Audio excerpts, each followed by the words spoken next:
தமிழர்கள் இனவழிப்பு செய்யப்பட்டதற்கான ஒரு நினைவு சிலை ஒன்று கடந்த 3 தினங்களுக்கு முன்பாக பிரிட்டன் நகரினுடைய மேஜர் பட்ரிக் பிரவுன் அவர்களால் திறந்து வைக்கப்பட்டிருந்தது. இப்படி இருக்கையில பாத்தீங்கன்னு சொன்னால் இது தொடர்பில் தென்னிலங்கையில குறிப்பாக இந்த ராஜபக்சகளினுடைய குடும்பங்களுக்கு அது ஒரு பெரிய தலையீடியாகவே அமைந்திருக்கின்றது. அது தொடர்பிலேயே அவர்கள் கண்டனங்களை தெரிவித்திருக்கின்றார்கள்.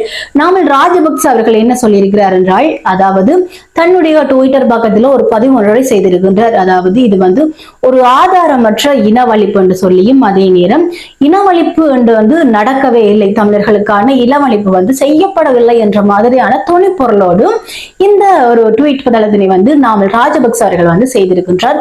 இதற்கு அதாவது பிரிட்டன் நகர மேஜர் பட்ரிக் பிரவுன் அவர்கள் என்ன சொல்லுகிறார் என்றால், நீங்கள் அதாவது இந்த நாமல் ராஜபக்சவும் சரி இந்த மகிந்த தரப்பும் எதிர்ப்பதுதான் அந்த நினைவு தூபிக்கு கிடைக்கப்பெற்ற ஒரு பெரிய கௌரவமாக தான் பார்ப்பதாக அவர் குறிப்பிட்டிருக்கின்றார்.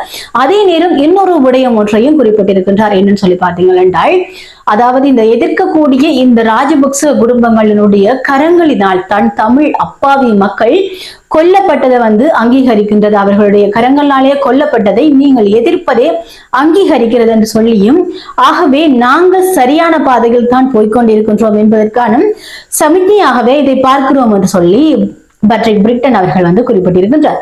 அதே நேரம் இன்னொரு விடயம் ஒன்றையும் ஒரு கேள்வி ஒன்றையும் வைத்திருக்கிறார். என்ன சொல்லி பார்த்தீங்கன்னா, நீங்கள் அதாவது இந்த மகிந்த தரப்பாக இருக்கக்கூடிய நீங்கள் தமிழர்களுக்கான இனப்படுகொலையை செய்யவில்லை என்று சொல்லி சொன்னால் எதற்காக நீதிக்கான செயற்பாடுகள் எல்லாவற்றையும் தடுக்கிறீர்கள் என்று சொல்லியும், எதற்காக இந்த வழக்கு விசாரணைகள்ல இருந்து மறைந்து ஒளிந்து இருக்கிறீர்கள் என்று சொல்லியுமே ஒரு கேள்வி ஒன்றை வைத்திருக்கிறார். அப்படி என்று சொல்லி சொன்னால் நீங்கள் சர்வதேச விசாரணைக்கு ஆதரவு அளித்து அங்கு விசாரணைகளுக்கு ஆதரவு அளியுங்கள் என்ற மாதிரி சொல்லியுமே ஒரு கேள்வி ஒன்றை வைத்திருக்கின்றார் பட்ரிக் பிரவுன். ஆகவே நீங்கள் எதிர்த்தால் அது அந்த தமிழர்கள் இனவழிப்பு நினைவு சிலைக்கான ஒரு பெரிய கௌரவம் என்ற மாதிரி பட்ரிக் பிரவுன் அவர்கள் நாமல் ராஜபக்ச அவர்களுக்கு பதிலடி ஒன்றை வழங்கி இருக்கின்றார். இப்படி இருக்கையில பாத்தீங்கன்னா சொன்னால் இது தொடர்பில் இலங்கை அரசினுடைய நிலைப்பாடு என்னவாக இருக்க போகிறதுன்னு சொல்லி ஒரு கேள்வி இருந்தது. இந்த அடிப்படையில வெளி விவகார அமைச்சர் விஜித ஹேரத் அவர்கள் இலங்கைக்கான கனடாவினுடைய உயர்ஸ்தானிகர் எரிக் போல்ஸ் அவர்களை வரவழைத்து அங்கு பாத்தீங்கன்னு சொல்லி சொன்னா இந்த குற்றம் அதாவது இனவழிப்புக்கான குற்றச்சாட்டுகள், அதே நேரம் அது தொடர்பில் கனடாவில் உருவாக்கப்பட்ட இந்த இனவழிப்பு சின்னத்திற்கான அனுமதி வழங்கப்பட்டது தொடர்பிலேயுமே இலங்கை தங்களுடைய கண்டனங்களை வலியுறுத்துகிறது சொல்லி கனடிய உயர்ஸ்தானிகருக்கு சொல்லி இருக்கின்றார். இதைத்தான் இப்படி சொன்னதாக சமூக வலைதளத்துல பதிவிட்டு இருக்கின்றார். இப்படி இருக்கையில சில விடயங்களையுமே இன்னும் சில விடயங்களையும் சொல்லி இருக்கிறார். என்னன்னு சொல்லி பாத்தீங்கன்னா, அதாவது இலங்கை ஒரு பன்முக தன்மை கொண்ட ஒரு நாடாம். ஆக தேசிய நல்லிணக்கம், தேசிய ஒற்றுமை, அதே நேரம் இந்த நீடித்த அமைதியை நாட்டில் நிலைநிறுத்துவதற்காக இந்த அரசாங்கம் முயற்சி செய்து கொண்டிருக்கின்றது தொடர்ச்சியாக. அப்படி இருக்கையில நீங்கள் இப்படி செய்தது அந்த முயற்சிக்கும் நிச்சயமாக ஒரு சிக்கலாக அமையும் என்று சொல்லி விஜித ஹேரத் அவர்கள் தான் சொன்னதாகவுமே குறிப்பிட்டிருக்கின்றார். அதே நேரம் பாத்தீங்கன்னு சொல்லி சொன்னா இன்னொரு விடயம் ஒன்றையும் சொல்லி இருக்கின்றார். அதுதான் மிக ஒரு முக்கியமான விடயமாக பார்க்கப்படுகின்றது. பாத்தீங்கன்னா, இந்த அதாவது இலங்கையினுடைய இறுதி கட்ட போர்ல நடத்தப்பட்டதாக குற்றம் சாட்டப்பட்ட இந்த இனவழிப்பு தொடர்பாக தேசிய மற்றும் சர்வதேச அளவில் எந்த ஒரு நம்பகமான அதிகாரிகளாலேயும் அது நிரூபிக்கப்படவில்லையா. இது பொய்யான தகவல்களை அடிப்படையாக கொண்ட ஒரு குற்றச்சாட்டுன்னு சொல்லி விஜித ஹேரத் அவர்கள் சொல்லி இருக்கின்றனர். ஆகவே இது பாத்தீங்கன்னு சொன்னால் இது ஒரு தவறான தகவல்களை அடிப்படையாக கொண்ட குற்றச்சாட்டம். ஆகவே இனப்படுகொலை, தமிழர்கள் இனப்படுகொலை செய்யப்படவில்லையா சொல்லி விஜித ஹேரத் அவர்கள் சொல்லி இருக்கின்றார். இப்படி இருக்கையில இன்னும் ஒரு விடயம் ஒன்றையும் சொல்லி இருக்கின்றார். என்னன்னு சொல்லி பாத்தீங்களா, இதை செய்கிறவர்கள் தங்களுடைய சுயநலங்களுக்காகவும் அதே நேரம் தேர்தல் பிரச்சாரங்களுக்காக நான் சொல்லுகிறார்களே தவிர இது பொய்யான கதைகள் என்று சொல்லியும் தவறான தகவல்களை அடிப்படையாக கொண்ட குற்றச்சாட்டு என்று சொல்லியுமே அவர் சொல்லி இருக்கின்றார். இங்கு நான் சில விடயங்களை சொல்லி இருக்கிறேன். அவர் சொன்ன அந்த தேசிய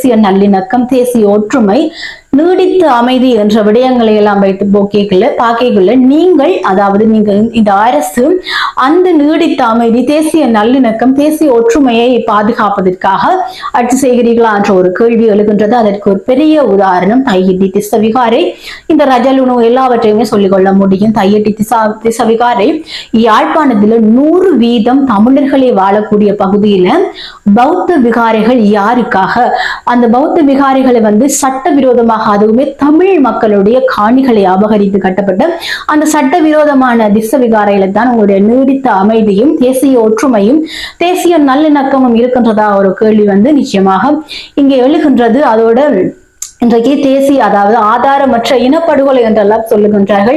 இதே நாளில இந்த சொன்ன இதே நாளில கிட்டத்தட்ட 40 வருடங்களுக்கு முதல் ஒரு பெரிய படுகொலை ஒன்று நடந்திருக்கின்றது. நிச்சயமாக உங்களுக்கு தெரிந்திருக்கும், அதை மறந்திருக்கவும் முடியாது. குமுதினி படுகொலை 1985ஆம் ஆண்டு 5ஆம் மாதம் 15ஆம் தேதி இதே நாளில வந்து நெடுந்தீவுல இருந்து குறிக்கட்டுவானூடாக யாழ்ப்பாணத்திற்கு வந்து இந்த குமுதினி படகு வந்து பயணிக்கின்றது.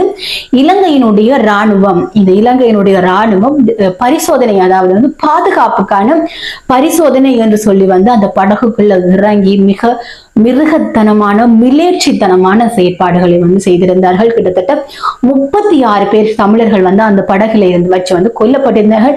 அதுவும் சாதாரணமாக இல்ல, வெட்டி துண்டாகப்பட்டிருந்தார்கள். அருவாள்கள், வாள்கள், கத்திகள், கோடாரிகள் என்று சொல்லி எல்லாவற்றாலும் ஒரு சிறிதள வேணும் மனிதாபிமானம் இல்லாமல் மிருகத்தனங்களாக வந்து அவர்கள் நடந்திருந்தார்கள். இவர்கள் எல்லாம் இலங்கையினுடைய இராணுவத்தில் தான் இருந்திருந்தார்கள் சொல்லி சொல்லிக்கொள்ள விரும்புகிறேன். ஏன்னு சொல்லி பாத்தீங்கன்னா, இந்த இராணுவ தளபதிகள் மீதான தடைகள் விதிக்கப்பட்டிருந்த போதும் கூட இலங்கை இராணுவம் அவர்களுக்காக இந்த கங்கணம் கட்டி கொண்டு வந்திருந்தது. என்ன சொல்லி பாத்தீங்கன்னா, அவர்கள் அப்படி இல்லை, இலங்கை இராணுவம் அப்படி இல்லைன்னு சொல்லி எல்லாம் கங்கணம் கட்டி கொண்டு வந்திருந்தது. அதே இராணுவம் தான் அப்படி செய்திருந்தது. ஆக இந்த நாடுல வச்சுக்கொண்டே நீங்கள் இனப்படுகொலை நடக்கவில்லைன்னு சொல்லியிருக்கீங்க. 70 வயசு தாத்தாவும் அதே நேரம் 7 மாதத்து பிஞ்சு குழந்தைகளுமே அந்த இனப்படுகொலையில, அந்த குமுதினி படுகொலையில வந்து வெட்டி துண்டாக்கப்பட்டு கொல்லப்பட்டிருந்தார்கள். இப்படி இருக்கையில தாங்கள் இனப்படுகொலையே நடக்கவில்லை என்று சொல்லுகிறீர்கள். சொல்லிக் கொள்ளுங்கள். ஏன்னு சொல்லி பாத்தீங்கன்னா, அனுர அரசாக இருக்கட்டும், அது எந்த அரசாக இருக்கட்டும், யார் வந்தாலுமே தமிழர்களுக்குரிய இனவழிப்புக்கான நீதி என்பது சர்வதேச விசாரணையில் தான் கிடைக்கும் என சொல்லிக்கொண்டு அடுத்த விடயமாக என்னன்னு சொல்லி பாத்தீங்கன்னா, உங்கள் எல்லாருக்குமே தெரிந்த விடயம், சில நாட்களாகவே பேசப்பட்டு கொண்டு வர விடயம், டில்ஷி அம்சிகாவினுடைய மரணம் தொடர்பான விசாரணைகள் இன்று கொழும்பு நீதவான் நீதிமன்றம் வந்து விசாரணைக்காக சாட்சியங்களை பெறுவதற்காக எடுத்துக் கொள்ளப்பட்டிருக்கின்றது. கொழும்பு நீதவான் நீதிமன்றத்தினுடைய பதில் நீதவான் நீதிபதி சம்பத் ஜெயரத்ன அவர்களுடைய தலைமையிலே, அதே நேரம் கொட்டாச்சேனை போலீஸ் பிரிவுக்கு உட்பட்ட போலீஸ் அதிகாரிகளுடைய நடவடிக்கைகளின் கீழுமே இந்த சாட்சியங்கள் பதிவு செய்யப்பட்டிருக்கின்றன.